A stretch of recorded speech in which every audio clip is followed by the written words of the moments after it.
Hey everyone, welcome to Darkling Alley.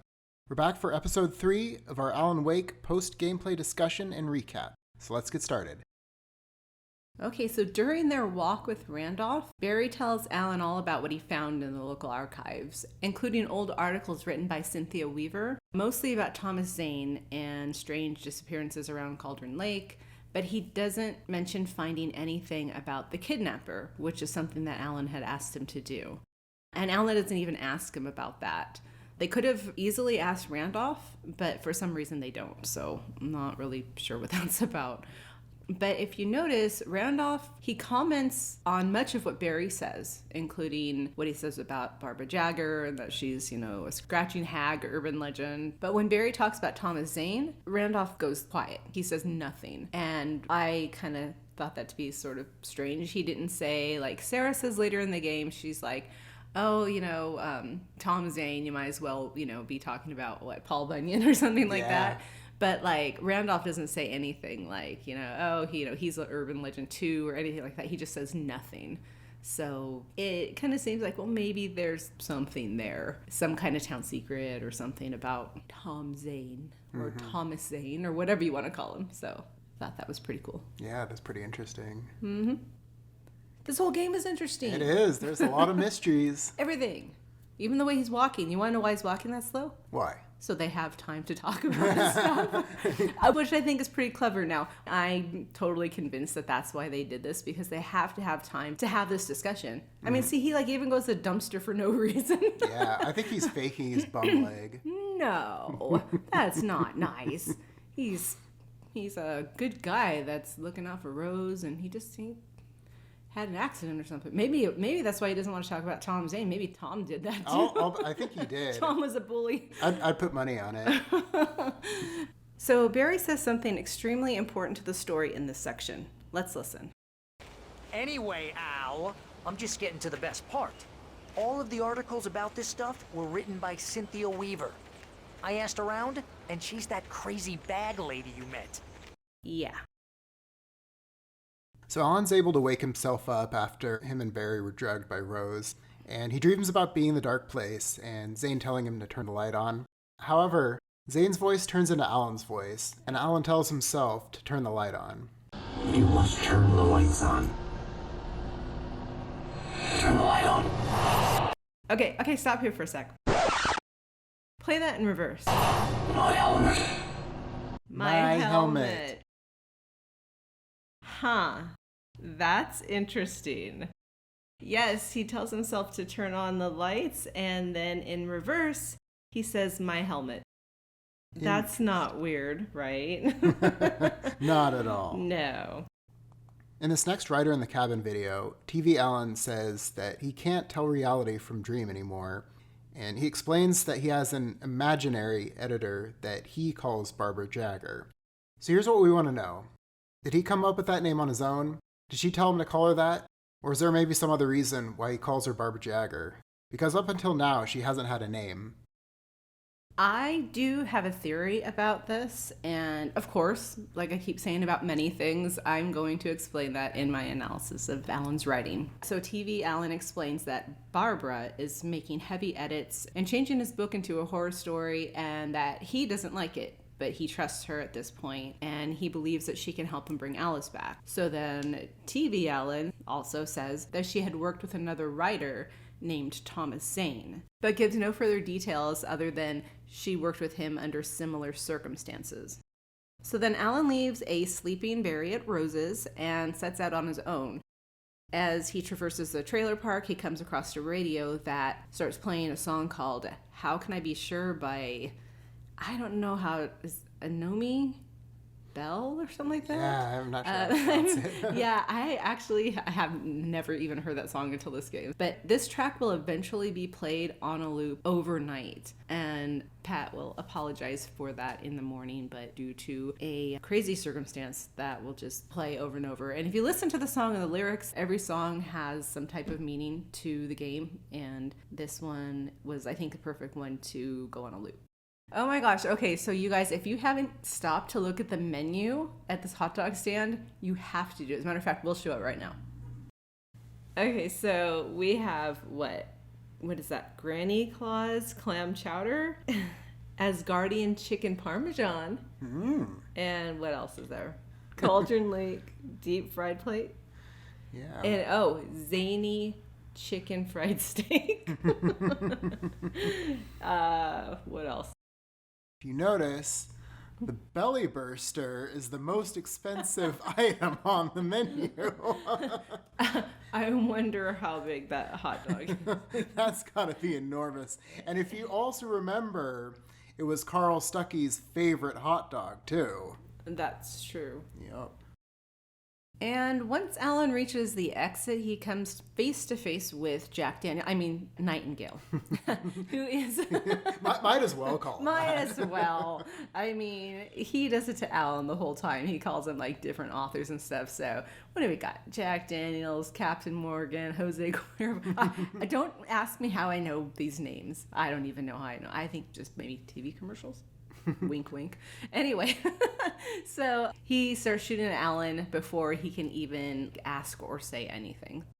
He's got to book it out of there quick. I think Nightingale has all three in his flask. Yeah, he's got like a mix, like a graveyard. Yeah. Just with the hard A. Right. So police pursue Alan, but so does an FBI helicopter, which seems a little odd considering that in the Alan Wake files, as well as the game Control, we learn that Nightingale has been fired from the FBI for over a year at that point.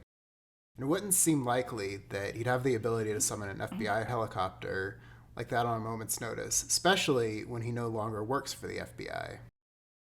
Yeah, that's some bad writing right there. Yeah, what the hell? Just kidding. We know there's a reason for everything. But yeah, so interesting point. So let's see. While Alan is still evading the police, he finds an empty crashed police car and there's flashbangs. Now, Alan makes this comment and he says that it took him a moment to recognize them and that they turned out to be an ideal weapon for his situation, which sort of makes it sound like he has been through this situation before. He says that he recognizes them. He's used them before. So again, we have one of those situations that indicates possible loop. And that's all. That's not all. We have plenty more to say. Oh yeah, we've got lots more. So in our gameplay, I point out here where it says Pat Maine is the night owl. And then I go on to say that he's the day owl as well because, let's face it, he is on the radio all the time. So we talk a little bit about that, how he's always on the radio no matter whether it's day or night, and how that was kind of an interesting thing.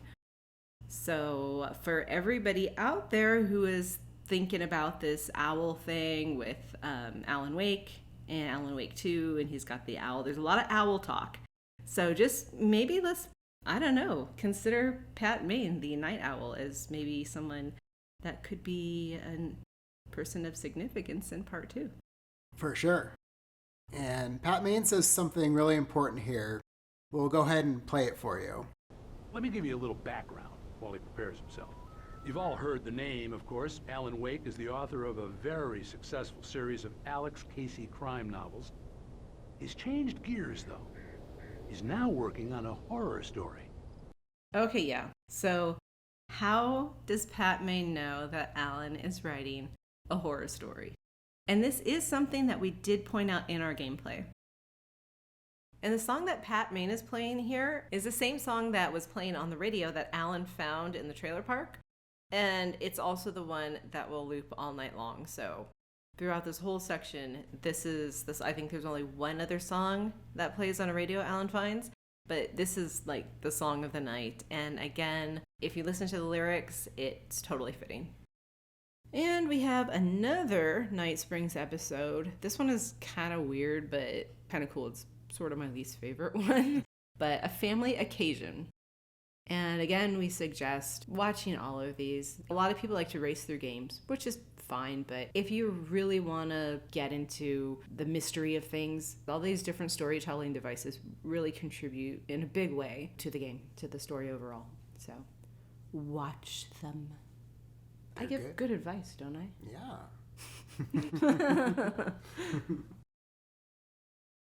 So now we've entered a section of the game called Scary Alan. Okay, well, it's not really Gone Scary Alan, but this is where we're going to start finding out some of his more darker thoughts. So he's on his way to the coal mine to meet the kidnapper, and narrator Alan informs us that the kidnapper will give him Alice, that he wouldn't give him a choice, and that a drowning man will clutch at a straw. So from this point forward, Alan is going to start sharing some of his darker thoughts. And in this case, it sounds to me like he's sort of, at the very least, flirting with the idea of torturing the kidnapper if he doesn't give him Alice. Yeah, so Alan is starting to kind of show his darker side. He goes beyond being a jerk and shutting Rose down. He's actually thinking about torturing someone. That's pretty fucked up. Well, I don't know. I mean, it might not be. What would you do if someone kidnapped your wife? And I don't know. I don't know if he. I don't know if I would premeditate someone's torture, but that maybe that's where Alan Wake is like different than. Yeah. You know, are supposed to be different than, like, say, most people. They just want to get their loved one back, and they're not really preoccupying themselves with torturing people. Right. I'm sure anyone else caught in that situation would probably have similar type thoughts. Yeah. I can agree to almost anything right now. Because almost anything can happen in Alan Wake. Mm-hmm. Let's just face it. Yeah. But anyway, so on the way to the coal mine, Alan finds another radio. And this is where Pat Maine apologizes for leaving people on the loop all night long after Nightingale shoots up the place. But he does invite Dr. Nelson onto the show, and they have a discussion that kind of made me question whether or not Alan and Alice are actually a married couple, or that possibly Alice is an ex-spouse. So we'll talk more about that later. But Alan started his manuscript pretty close to the beginning of the game, but we don't know exactly how far back he goes. So that's kind of something that would be nice to know, give us a little bit more perspective about their relationship, but I guess we won't know right now. Hopefully we will, though. Yeah. So while waiting for the kidnapper at the coal mine, Alan continues to reveal his dark thoughts. He mentions thinking of different ways he could torture the kidnapper and imagine what horrible things the kidnapper could have done to Alice. And then earlier in the game, Alan finds a manuscript page and talks about him getting enjoyment out of seeing the dark presence take Hartman, how he savored the scream. I would actually savor that scream too. I would too. Yeah. Why not? Yeah. I'm not a fan of Hartman. Not for. I mean, look how he did Alan and everyone. If anyone has read Psycho Killer, then you would hate Hartman even more. Yeah, after reading that, I realized how much of a dick Hartman is. Well, yeah, like how much more of a dick he is. It's like there's some kind of extends for actually being a dick. You could be a bigger dick. I don't know what I'm talking about. Let's just move on. In case you guys can't tell, we are doing much better this time. We've got sleep. We got sleep. We did. We got sleep.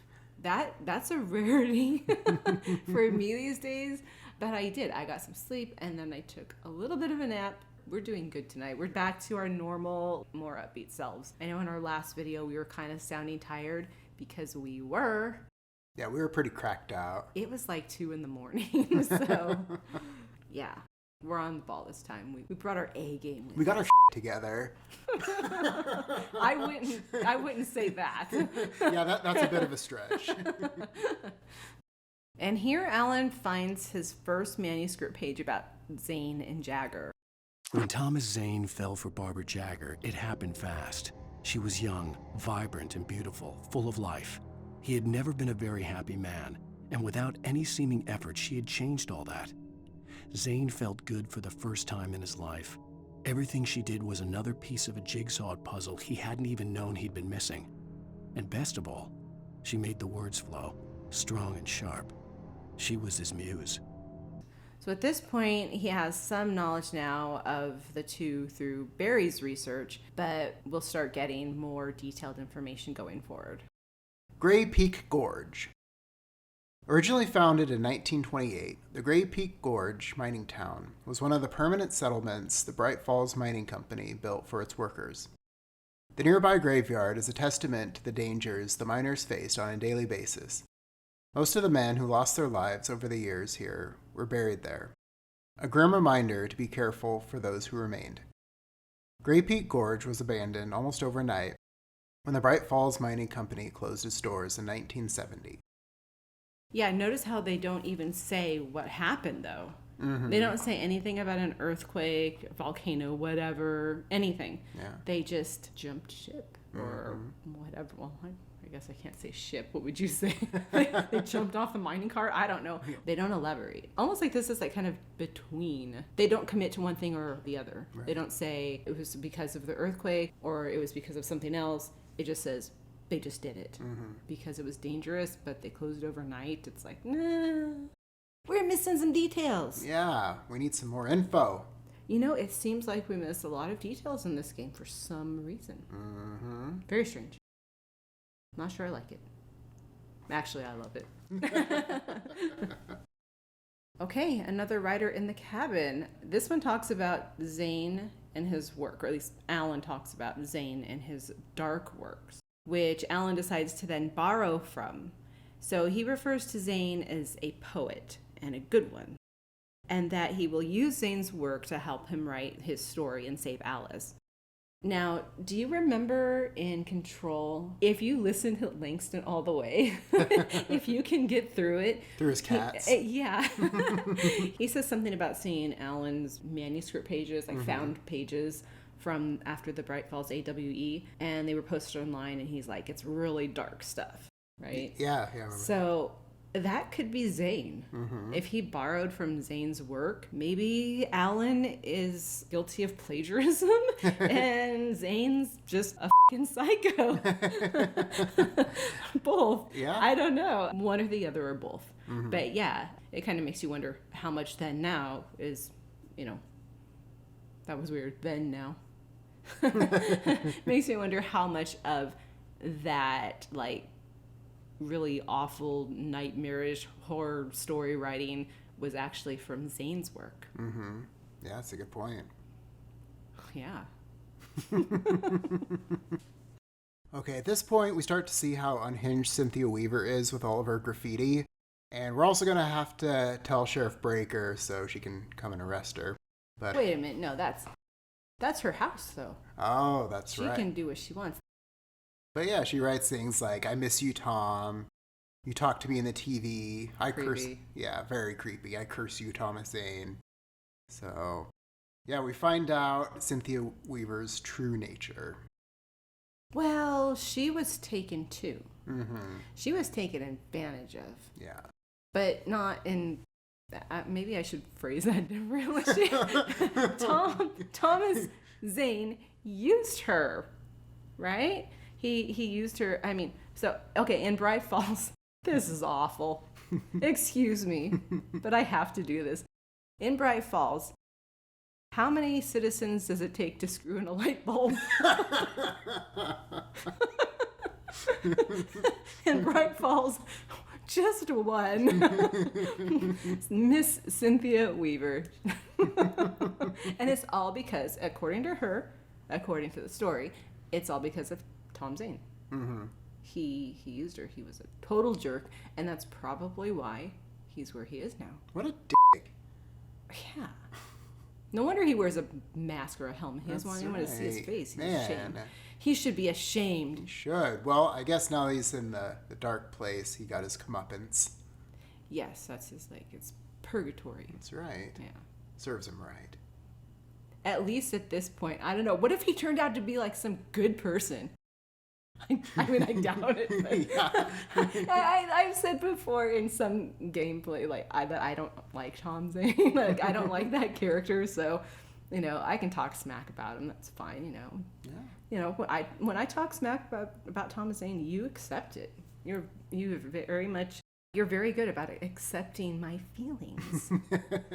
Well, I guess I'm not a fan of Tom Zane. Okay, so now this is, I don't know.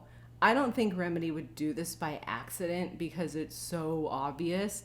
But right now, when the Dark Presence turns into the trash tornado and picks up Mott and almost gets Alan, and this was, like something he wrote in a manuscript page earlier that talked about him, jumping for the flare at the last minute. He was able to light it. And they show that happen, but they show it happen twice. So, like, take a look here and you'll see.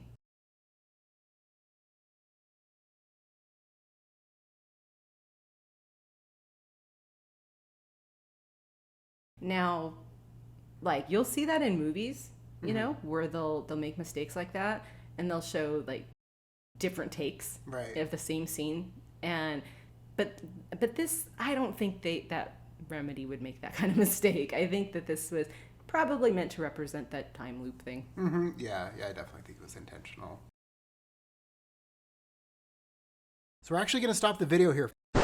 During our editing process, we discovered a little Easter egg. So if you focus your attention here, this is good. Watch closely. You can see an S start to form. Mm-hmm. If you're familiar with the 1994 version of The Lion King, this might bring back some memories. Yeah, that was definitely intentional. Well, I don't want to believe it. You know what I mean? Right. This is Alan Wake, not The Lion King. So, but I mean, I don't know. Like, maybe somebody wanted to have some fun, I guess. Yeah. But we see this, I don't know. Let us know what you guys think. Because, like, to us, like, that little development there, the letters, I mean, there's no mistaking. At least the S when it's in full view, and the X absolutely.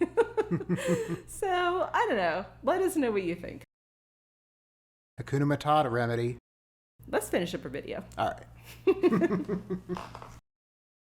We end with Alan falling about 1,005 feet or so into Cauldron Lake, survives somehow. At least that's what we're told. And that's it. And now we're good to move on to episode 4.